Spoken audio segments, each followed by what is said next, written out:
রোদে তাপে সারা শরীর জ্বলছে। বাসায় এসে আমি আর মারিয়া ঝগড়া শুরু করে দিলাম। ও আজ এখানেই থাকবে, কারণ আমান ভাইয়া একটা কাজে শহরের বাইরে গেছেন। কয়েকদিন লাগবে ফিরতে, তাই সে নিজের রুমেই থাকবে। আমাদের ঝগড়া মূলত বেলুন নিয়ে। ভার্সিটি থেকে বের হয়ে মারিয়া কতগুলো বেলুন কিনে নিল। সে বেলুন প্রেমিক, তাই রাগাইয়া দে এক প্রকার জোর করে ওর কাছ থেকে বেলুনগুলা নিয়ে দৌড় লাগিয়েছিলাম। কিন্তু এক আজাইরা ছেলেকে বিশ্বাস করে সব শেষ, ধরা খেয়ে গেলাম। সেখান থেকে আমরা ঝগড়া করতে করতে বাসায় ফিরছি, আর এখনো করছি। অবশেষে মারিয়া বলল, জানো, বাদ দে, দোষ দুজনেরই। ওকে, আর যা, ফ্রেশ হয়ে আয়। সেই বিকেল থেকে আমি আর মারিয়া আড্ডা দিয়ে যাচ্ছি মারিয়ার রুমে।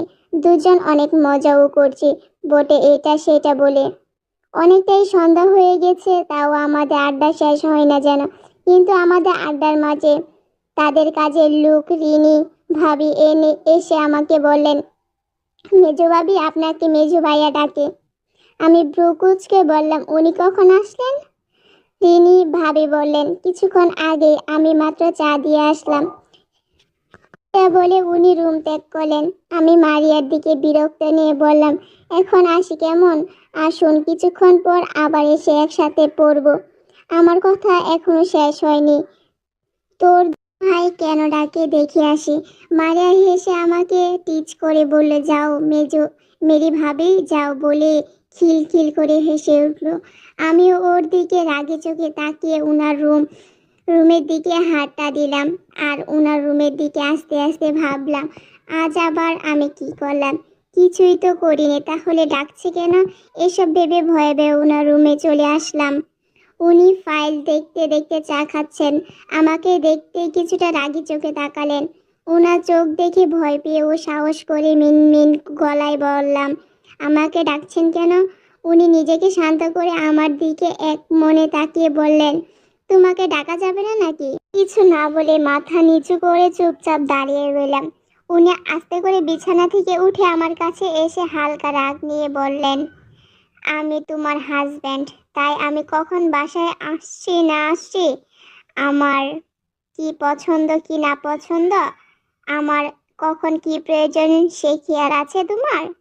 আমি আমাদের সম্পর্কটা স্বাভাবিক করতে চাই, আর তুমি পারো শুধু সবাই উহিহি করতে।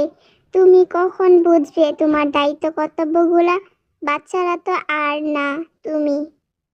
উনার কথাগুলো সব আমার মাথার উপর দিয়ে গেল, তাই কাঁদবো কাঁদবো হয়ে ওনার দিকে তাকিয়ে বললাম, আমার কি করতে হবে বলুন? উনি আমার কথা শুনে রেগে চিল্লিয়ে বললেন, কি করতে হবে না, আসো আমার পা টিপে দাও। ওনার চিল্লানো শুনে ভয়ে আমি রুমের দরজার সাথে মিশে গেছে, আর বুকে হাত দিয়ে বড় বড় শ্বাস নিতে লাগলাম। খুব ইচ্ছে হচ্ছিল জ্ঞান হারাতে, তবে উনার ভয় সেটাও পারলাম কোনোভাবেই হারালো না আমার। উনি আমার কাছে এসে শক্ত করে কাঁধ চেপে ধরে বললেন, এই জন্য আমি অবুঝ কোনো মেয়েকে বিয়ে করতে চাইনি। তুমি আসলে একটা বলতে গিয়ে থেমে গেলেন, তারপর আবার বললেন, তুমি আমার জীবন সঙ্গী হওয়ার যোগ্য না বলে আমাকে ধাক্কা দিলেন। ওনার কথা অপমানের লজ্জায় আমি কাঁদতে কাঁদতে নিচে বসে পড়লাম। কি করব কি বলবো ভেবে পাচ্ছি না। উনি রেগে বারান্দায় চলে গেলেন, আর আমি সেখানে বসে বসে কাঁদতে লাগলাম। তার কিছুক্ষণ পর নিজেকে স্বাভাবিক করে মনে মনে বললাম, আমাকে অপমান করা তাই না, আমিও আপনার যোগ্য হয়ে দেখাবো। তারপর চোখে পানি মুছে তানিয়া বাবির রুমের দিকে হাঁটা দিলাম। রুদ্র কিছুক্ষণ পর রুমে এসে দেখলো নূর নেই। রুদ্র খারাপ লাগলো, আজকে রাগ থেকে সে নূরের সাথে খারাপ বিহেভ করছে। সে কি করবে? সে চায় নূর থাকে অবস্থায়, কি আর করুক, আর তাকেই যেন ভালোবাসে। তারপর মনে মনে ভাবলো, নূর তো ছোট না, তবে সে সব কিছু এখনো বুঝে উঠতে পারেনি, হয়তো আমার ওকে সময় দেওয়া দরকার। এসব ভাবতেই তার ফোনে কল আসলো, আর রিসিভ করে কিছুক্ষণ কথা বলার পর বলল আসছে। তারপর রুদ্র আরও কিছু ভেবে রেডি হতে লাগলো। তার কাজ আছে, তাকে এক্ষুনি যেতে হবে। আহারে, মেয়ে কান্না করছে কেন? কতদিন বা বিয়ে হয়েছে তোমাদের, আস্তে আস্তে সব বুঝবা। আমি কাঁদতে কাঁদতে বললাম, প্লিজ ভাবি আমাকে বলো কিভাবে ওনার প্রতি থাকা দায়িত্ব কর্তব্যগুলো পালন করব। তানিয়া ভাবি হেসে আমার মাথায় আলতো করে হাত বুলিয়ে বলল, পাগলি মেয়ে, আর কান্না করিও না। আমিও প্রথম প্রথম নিজেকে মানিয়ে নিতে পারিনি, তবে আস্তে আস্তে সব কিছু শিখে গেছি, মানিয়েও নিয়েছি। আমি বললাম, কিভাবে? তানিয়া ভাবি বললেন, আচ্ছা আগে বলো, তুমি মেজু ভাইকে ভালোবাসো, না ভালো লাগে, নাকি মায়ায় পড়ছ? ভাবির কথা লজ্জা পেলাম আর বললাম, দূর ভাবি, কি বলছো এসব? তানিয়া ভাবি ঢং করে বলেন, আর লজ্জা পেতে হবে না, তবে উত্তরটা দিতে হবে, না হলে বুঝবো কেমনে? আমি অনেক ভাবলাম, হয়তো একটু মায়ায় পড়ে গেছি, কিন্তু ভালোবাসা ভাবতেই যে দুধ কেঁপে উঠল।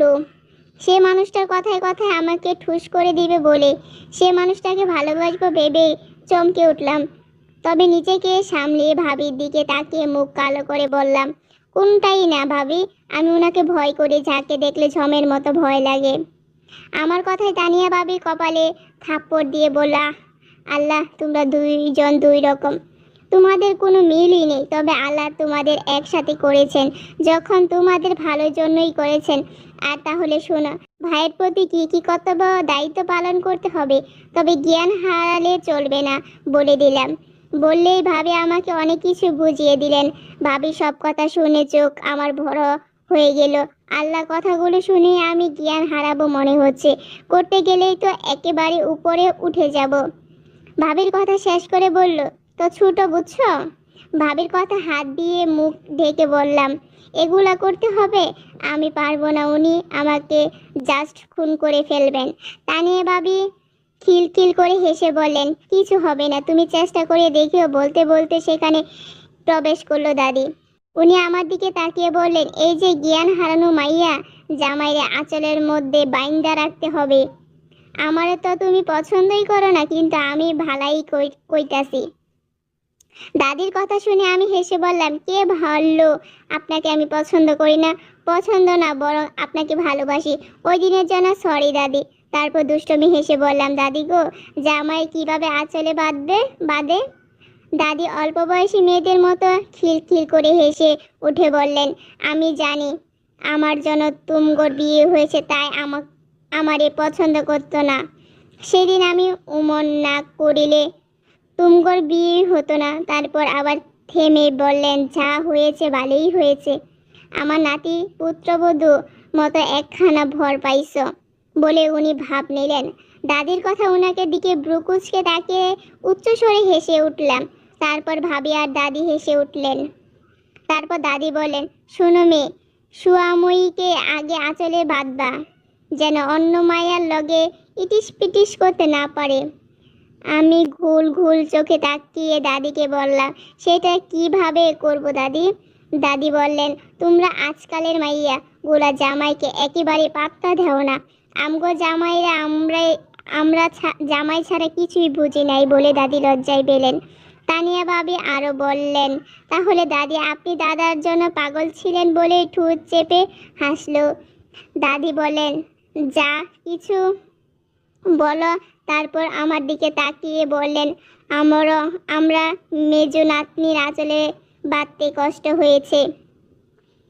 আমার ঠোঁট উল্টে মন খারাপ করে বললাম, তো এখন উপায়? দাদি বললেন, শুনো আমার কথা, জামাই ঘরে আসলে পিছন পিছন ঘুরবা, কি খাবে, কি লাগবে, কি চাই সব দিবা।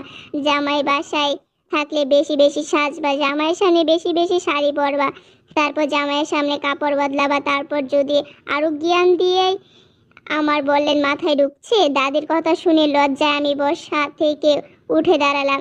তানিয়া ভাবি অলরেডি কাশি শুরু হয়ে গেছে, লজ্জায় কান আমার গরম হয়ে গেল। দাদি যা বললেন, এসব করতে গেলে দেখা যাবে প্রাণ আমার পাখি উড়ে যাবে, ছি।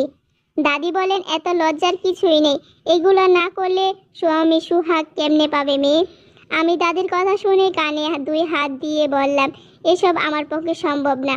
তানিয়া ভাবির মুখে হাত দিয়ে হেসে বলল, এসব আমাকেও দাদি শিখিয়ে দিয়েছিল, আর দাদির কথা মতো করেই কিন্তু তোমার বড় ভাইয়া এখন আঁচলে বেঁধে রাখছি বলে ওট্ট হাসি দিল। আমি নার্ভাস হয়ে গেলাম। তাদের সব কথা শুনে ভাবতে আমি জ্ঞান হারাচ্ছিলাম। আর করতে গেলে তো কথাই নেই। তারপর আমরা তিনজনে অনেকক্ষণ আড্ডা দিয়ে চলে আসলাম যে যার রুমে। আর সময় দাদি আমাকে আরও পরামর্শ দিলেন কি কি করতে হবে। আমিও বাধ্য মেয়ের মতো হুম হুম করলাম। স্যার, আপনি যে মেয়েটাকে খোঁজ নিতে বলেছেন তার সব ইনফরমেশন আমি নিয়ে এসেছি। মেয়েটার নাম নূরজামান, অনার্স দ্বিতীয় বর্ষে পড়েছে। বাবা লিয়ান জামান একজন ডাক্তার, পাশাপাশি ব্যবসায়িক। মা রেহেলা খান বাসায় শাড়ি, হাতে জিনিস এইসব ব্যবসা করেন। ভাই লিয়ান জামান এবার ক্লাস 9-এ পড়ছে। তবে স্যার, একটা কথা হলে মেয়েটা বিবাহিত, আর তার হাজব্যান্ড আর কেউ নয় বরং রুদ্র মির্জা। সাহেলের কথা শুনে রিয়ান চৌধুরী রেগে বসা থেকে উঠে দাঁড়ালেন। তারপর দাঁতে দাঁতে চেপে বললেন, এটা হতে পারে না। তুমি ঠিকভাবে খোঁজ নিয়েছ? সাহেল বলল, জি স্যার, আমি ঠিকভাবে খোঁজখবর নিয়েছি। রিয়ান থেকে হাতে ইশারায় যেতে বলল। সে চলে যেতে রিয়ান চেয়ারে বসে পড়ল। রাগে রিয়ানের ফর্সা চেহারা লাল হয়ে। তারপর এখন ইচ্ছে করছে রুদ্রকে জাস্ট শেষ করে দিতে। তারপর নিজেকে শান্ত করে মনে মনে ভাবলো, মিস্টার রুদ্র মির্জা, আমাদের এবার দেখা হবে। রাতে ডিনার করে রুদ্র ঘরে আসলো। এসে নিজের কাজে লেগে গেল। কিন্তু কিছু সময়ের পর রুমে প্রবেশ করলো নূর। রুদ্র নূরের দিকে একটু তাকিয়ে আবার কাজে মন দিল। নূর রুমে এসে বিছানায় একপাশে বসে ভাবতে লাগলো, কি করবে। দাদি যা বলছে তা করতে গেলে তো ওকে মির্জা সাহেবে ঠুস করে দিবেন। তাও মনে মনে সাহস নিয়ে আলমারি থেকে ঘুমানোর জন্য কাপড় বের করে ফ্রেশ হতে চলে গেল। ফ্রেশ হয়ে সোজা উনার পাশে শুয়ে বললাম। তারপর কিছুক্ষণ পর উনি আমার থেকে দূরত্ব বজায় রেখে শুয়ে পড়লেন। আমি মনে মনে দাদির কথাগুলো মনে করে উনার বালিশের কাছে গিয়ে মাথা রাখলাম। এই কাজটা করতে গিয়ে আমি কেঁপে উঠলাম।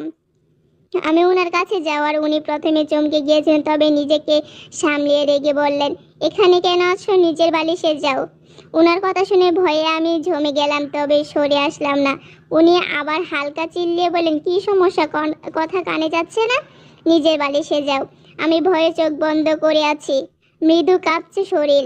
উনি এবার বললেন, শেষবারের মতো বলছি, নিজের জায়গায় যাও। কিন্তু আমিও উনার আমিও উনার বালিশে শুয়ে আছি। আমাদের মাঝে তেমন একটা দূরত্ব নেই। আমি ভয়ে পেলেও শক্ত হয়ে উনার বালিশে শুয়ে থাকলাম। এবার উনি বললেন, যাবে না তো? ঠিক আছে বলে উনি আমাকে এক হাত দিয়ে কোমর শক্ত করে জড়িয়ে ধরে পায়ের উপর পা তুলে দিয়ে উনার বাহু ডুরে আবদ্ধ করে ফেললেন। তারপর ফিস ফিস করে বললেন, এসব নিশ্চয়ই তোমার দাদি শাশুড়ি শিখিয়েছেন। তো শোনো, উনার কথায় বেশি নাচানাচি করতে যেও না, না হলে পরে দেখা যাবে নাতনির ঘরে পুতনিও নিয়ে টানাটানি করবে। বলে শব্দ করে হেসে উঠলেন। ওনার এভাবে জড়িয়ে ধরায় আমার সারা শরীর অবশ হয়ে গেল। মনে হচ্ছিল আমি জ্ঞান হারাবো। চোখ নির্বির হয়ে আসছিল, কিন্তু ওনার লাগাম ছাড়া কথা শুনেই লজ্জায় আমি কাঁপছিলাম। তবে ওনার হাসি ঝংকারে আর চোখ খুলে ওনার দিকে তাকানোর সাহস পেলাম না। উনি হাসি বন্ধ করে বললেন, জ্ঞান হারিয়েছ নাকি? আমি কিছু না বলে ওনার বুকের সাথে মিশে রইলাম। তারপর উনি দুষ্টমি কণ্ঠে বললেন, তো মিসেস রাগী, আপনার ভয় লাগছে না? ওনার কথায় বলা স্টাইলে আমি আরো লজ্জায় কুঁকড়ে পড়লাম। আমার এমন অবস্থা দেখে উনি আমাকে আরো শক্ত করে জড়িয়ে ধরে স্বাভাবিক কণ্ঠে বললেন, বিয়েটা যেভাবেই হোক হয়েছে তো? তোমার পরিবার তোমার সাথে সব সম্পর্ক শেষ করে দিয়েছে, তাই তোমার সব দায়িত্ব আমার। আমি একটা সুন্দর গুছানো স্বাভাবিক সংসার করতে চাই। আমার সব মনের কথা আগে তোমাকে শেয়ার করতে চাই, তবে তার আগে সেটা যোগ্য করতেই হবে তোমাকে। বারবার জ্ঞান হারানোটা আমার বিরক্ত লাগে। এইটা যেভাবেই হোক তোমার কন্ট্রোল করতে হবে। আমার না বলা সব কথাগুলো তোমার বুঝে নিতে হবে। তুমি যেমন আমার দায়িত্ব নিবে, আমিও কিন্তু তোমার দায়িত্ব নিব। আর হ্যাঁ, এখন মন থেকে সংসার সামলাবে। আমি কখনো তোমাকে ডিভোর্স দেব না। তুমি যেমনই হও না কেন, আমি মানিয়ে নেওয়ার চেষ্টা করব, কারণ তুমি আমার ওয়াইফ। ওনার সব কথাগুলো আমি মন দিয়ে শুনলাম। এখন আর ওনার প্রতি ভয় কাজ করছে না। আমি শব্দ করে কেঁদে উঠলাম। আমি সব সময় চেয়েছিলাম যে আমার লাইফ পার্টনার হবে যেন আমার সব দুর্বলতা বুঝবে আমার ভুলগুলো ধরিয়ে দিবে, আমাকে ভালোভাবে বুঝবে।